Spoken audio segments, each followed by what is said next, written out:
Oggi vi racconto di un felicissimo errore che mi ha fatto conoscere Mary Anning, la sua storia vera in mezzo ai fossili e alle scogliere inglesi. Tutto è avvenuto perché io stavo cercando Povere creature, il libro dal quale è stato tratto poi l'omonimo film, ero incuriosita proprio da questo legame. Ho proprio digitato in modo scorretto e dalla biblioteca mi è arrivato Strane creature di Tracy Chevalier. Sembrava un inciampo, invece così non solo ho conosciuto Mary Anning, una cercatrice di fossili senza la quale probabilmente la paleontologia del 1800 avrebbe faticato non poco, ma anche la sua amica, mentoret Elizabeth Philpott, figure femminili che si sono un po' perse nelle pieghe della storia e che stiamo riscoprendo. I fossili all'epoca di Mary Anning erano delle curiosità, ninnoli vengono chiamati dentro al libro per le persone comuni, eppure arriva un momento nel quale queste curiosità smettono di essere tali e cominciano a diventare delle prove, le prove di teorie scientifiche, di ragionamenti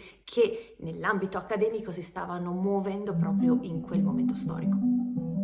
L'autrice del libro Tracy Chevalier è la stessa che ha scritto La ragazza con l'orecchino di perla e La richiamatrice di Winchester, libri che potreste conoscere perché questa autrice in realtà è piuttosto famosa e dalla ragazza dell'orecchino di perla è stato tratto anche un film. È ambientato in una cittadina inglese all'inizio dell'Ottocento, diciamo dagli anni 10 in poi. E ben tratteggia il luogo, le scogliere, le spiagge piene di sassi, alcuni racchiudono fossili, una certa instabilità di questo territorio dovuta alle maree che a volte erodono il litorale facendo emergere dei reperti paleontologici.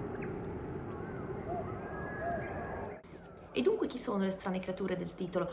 La versione inglese è Remarkable Creatures, eccezionali creature, e questo mi ha fatto pensare che forse l'autrice volesse giocare sul fatto che le strane creature non siano solo i fossili, ma come ci suggerisce la copertina, che ha dietro un fossile, una monete e poi una donna, sono anche le donne delle creature straordinarie, quelle di cui si parla in questo libro. Due donne che per motivi diversi si sono mosse all'interno dei limiti che poneva loro la società nel 1800, cercando di spostarli più in là. Mary Anning è una ricercatrice venditrice di fossili, ha imparato l'arte da suo padre, che era un falegname, ma nel tempo libero cercava appunto questo tipo di strane creature. Ci si era resi conto che i turisti che visitavano quest'area piuttosto nota per la villeggiatura amavano comprare queste rarità, forse diventavano curiosities dei loro salotti, ma per qualcuno più altolocato o più colto erano l'occasione anche per collezionare e riflettere. Mary Anning non aveva una grande formazione da un punto di vista scolastico, sapeva leggere e scrivere, ma tutto quello che conosceva sui fossili l'ha imparato per lo più da autodidatta nel tempo o attraverso i rapporti con persone ben più colte di lei che avevano potuto studiare e che, confrontandosi con lei, le permettevano di mettere a fuoco tutta una serie di intuizioni che lei stessa aveva e che poi loro portavano alle società geologiche e alle società accademiche. E poi Elizabeth Philpott, una donna più agiata, appassionata di scienze naturali, collezionista e grande osservatrice. È finita in questo piccolo paese insieme alle sue sorelle, tutte nubili, perché il fratello avvocato si sarebbe sposato e le tre ragazze, le tre donne sarebbero state poi un po' un peso, un po' troppo care da tenere a Londra. Stiamo parlando di personaggi storici, quindi non so esattamente che cosa abbia provato Elizabeth Philpott quando ha capito che la sorte sua e delle sorelle sarebbe stata di passare il resto dei loro anni in un cottage di un paesino isolato. Però nel libro viene chiarito come nella sua intelligenza si è resa conto di tutto questo e non si è involuta in una qualche forma di sofferenza, piuttosto ha trasformato questa in un'occasione, permettendole di essere più libera intellettualmente e fisicamente, muovendosi in autonomia in questo spazio, sempre con grande rispetto dell'essere una signora. Abbiamo messo insieme una ragazza povera, molto povera, che è praticamente costretta a cercare fossili, oltre a piacerle farlo, ma è costretta a cercare fossili per sbarcare il lunario, e una donna invece di grande cultura che vive serenamente, potrebbe passare il suo tempo a leggere i romanzi di Jane Austen. C'è anche una differenza di età rilevante, una ventina d'anni, eppure viene fuori un'amicizia proficua, profonda, basata su un certo rispetto reciproco. La maggiore Elizabeth cerca anche di proteggere la minore Anning, più ingenua e all'epoca veramente una bambina, soprattutto quando incontrerà gli scheletri completi di animali mai incontrati prima. Verranno chiamati plesiosauro e ittiosauro. Il concetto di evoluzione ed evoluzionismo era veramente agli albori, quindi dalla popolazione venivano chiamati coccodrilli. Scavando, osservando, ricomponendo, vendendo, Mary impara facendo. Dall'altro lato, Elizabeth legge, studia, mette in relazione. Insieme si trovano in questo punto cruciale della scienza, nei quali i fossili smettono di essere delle curiosità e diventano delle prove scientifiche. Per raccontare questo momento storico, nel romanzo, oltre ai rapporti con i grandi scienziati dell'epoca, è riportato anche il dialogo con un reverendo, il quale sosteneva che sicuramente questi animali non erano estinti, perché sarebbe stato inconcepibile che Dio avesse creato delle creature per poi sbarazzarsene, piuttosto potevano essersi allontanate magari, però estinte no. Era nella Geological Society di Londra che si parlava di questi temi, ma ovviamente due donne non potevano essere ammesse in questo ambiente accademico, eppure personaggi come William Buckland ma anche Della Beche divennero amici di queste due donne, in particolare di Mary Anning. E Mary Anning era molto riconosciuta per le sue competenze sia di ricercatrice sia di osservatrice. L'importanza di Mary Anning si sta riscoprendo moltissimo negli ultimi anni, al punto tale che l'ho trovata citata anche nella breve storia di Quasi tutto, libro che ha vinto parecchi premi e che potrebbe interessarvi leggere, perché in qualche centinaio di pagine dense si parla appunto di quasi tutto.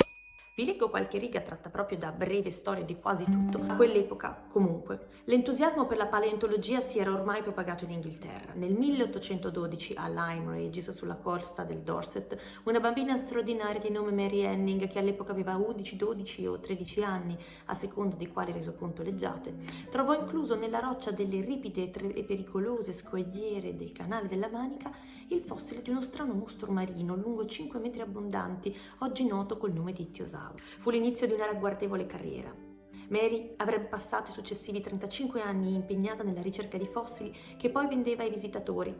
Fu sempre lei a ritrovare il primo plesiosauro, altro mostro marino, e anche uno dei primi esemplari, oltre che dei meglio conservati, di pterodattilo. Non era solo brava a rintracciare i fossili.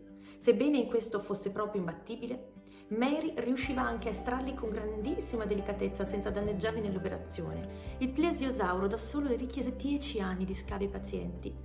Nonostante tutta la sua abilità, però, i ritrovamenti degni di nota erano pur sempre rari ed ella trascorse la maggior parte della sua vita in condizioni di notevole indigenza. Vi sarà dunque chiaro come questa donna sia stata essenziale per la produzione della conoscenza, l'avanzamento della conoscenza, pur non avendone il diritto formale. Questo mi ricorda come ci siano delle donne più in generale che abbiano allargato i limiti del possibile nel loro momento storico.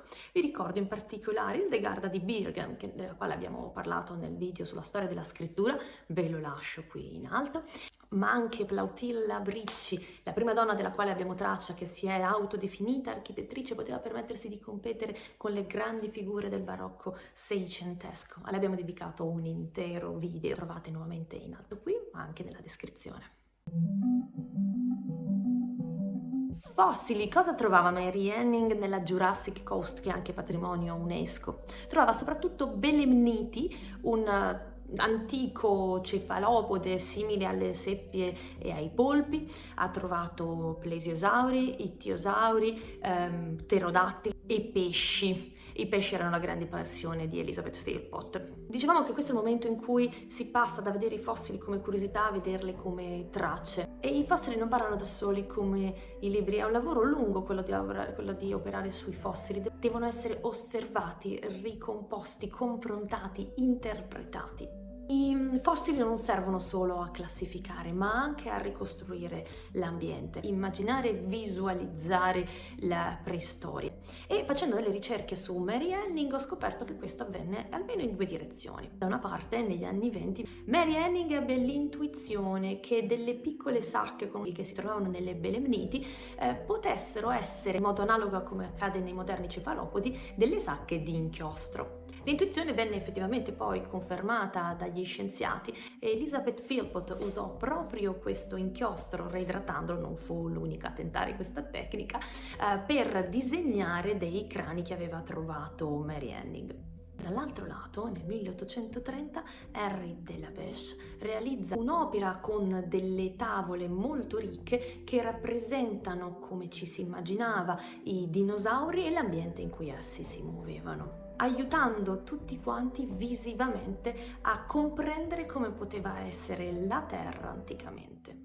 L'opera si chiama Duria Antiquior, dal punto di vista di immagine è piuttosto potente, ed è stata anche utilizzata all'epoca per raccogliere fondi proprio per Mary Anning, perché nonostante non potesse formalmente entrare negli ambienti accademici, come ci siamo detti aveva degli amici anche piuttosto influenti e quando si è trovata in difficoltà economiche hanno tentato in vari modi di supportarla, compresa la vendita di quest'opera. Lei poi morì piuttosto giovane, prima dei 50 anni, per un cancro al seno. Ehi, se questo video ti sta piacendo, mi raccomando, pollice in su. Io sono Laura, ti do il benvenuto in questo progetto che si chiama Le Ruote Quadrate, con il quale rotoliamo tutti insieme tra scienza, arte, letteratura. Se ti piace, pollice in su. Questi video nascono per libere associazioni, partendo da una parola, da un libro, da un'immagine. Ed è così che si conoscono un po' concetti nuovi e persone nuove. Parlare di belemniti mi ha ricordato gli animali misteriosi degli oceani. Noi conosciamo molto meglio i pianeti rispetto ai nostri abissi. E in particolare questo è il tema trattato da Il calamaro gigante di Fabio Genovesi. Anche a questo libro abbiamo dedicato un intero video, ve lo lascio qui. Ed è curioso come proprio dal calamaro gigante di Fabio Genovesi era partito il mio approfondimento su Marjorie Latimer. Ve la ricito adesso perché cade a pennello. È la persona che ha scoperto il celacanto, cioè un altro animale marino che, guarda un po', si riteneva estinto perché era stato trovato solo nei fossili, ma Marjorie, trovandone uno tra i pesci di un pescatore, scopre che era ancora vivo, il celacanto è ancora tra noi. Talmente importante questa sua scoperta che dal suo cognome Latimer deriva il nome scientifico del celacanto, che è Latimeria. Ultimo spunto di oggi, i bezoari. Questa è una parola un po' strana che fa riferimento a una sorta di sasso, amuleto, che veniva chiamato appunto bezoario. In realtà è grazie al lavoro di Mary Anning e di Buckland che si scopre che i bezoari altro non sono che coproliti, cioè feci fossilizzate. Mary Anning ebbe l'intuizione, come le sacche d'inchiostro nelle belemniti, che questi sassi particolari fossero quello che erano appunto feci fossilizzate, perché le trovava all'interno delle cavità addominali dei suoi esemplari fossili. Analizzandolo con maggiore attenzione si scopriva che all'interno di questa sorta di sassi dalla forma allungata c'erano resti di altri animali o vegetali. In pratica i coproliti sono diventati essi stessi uno strumento per studiare e immaginare l'ambiente nel quale si muovevano i dinosauri, proprio perché sono fotografie di quello di cui si nutrivano questi animali. Chiudo questa riflessione sui bezoari e i coproliti con una domanda. Se fosse presente qualche filosofo del linguaggio, neuroscienziato, ci potete aiutare a capire che connessione c'è, se c'è, tra gli oggetti e le parole? Perché a questo punto ci siamo trovati di fronte a un oggetto che già conoscevamo, ma al quale all'improvviso abbiamo dato un nome diverso, da bezoario, che era quasi magico, a coprolite, che è un nome scientifico, ed è cambiato completamente lo sguardo col quale abbiamo guardato e guardiamo questi oggetti. Sarei incuriosita di sapere cosa ne pensano le persone esperte. Oltre al Natural History Museum potete vedere Mary Anning nel suo paese natale, c'è una statua che è stata costruita in suo onore, c'è un francobollo commemorativo e c'è anche un film che si chiama Ammonite. Io non l'ho mai visto, ma dalle recensioni ho capito che non è molto fedele alla vita vera. Dimostra quanto si sta diffondendo la conoscenza di questa figura storica anche tra le persone comuni. Alla fine stiamo parlando di un film con Kate Winslet, quindi anche piuttosto importante. Questo libro dunque è stato per me un punto di giuntura, una sorta di cerniera tra le cose strane che diventano prove, tra le persone strane che diventano dirimenti per evolvere la cultura scientifica.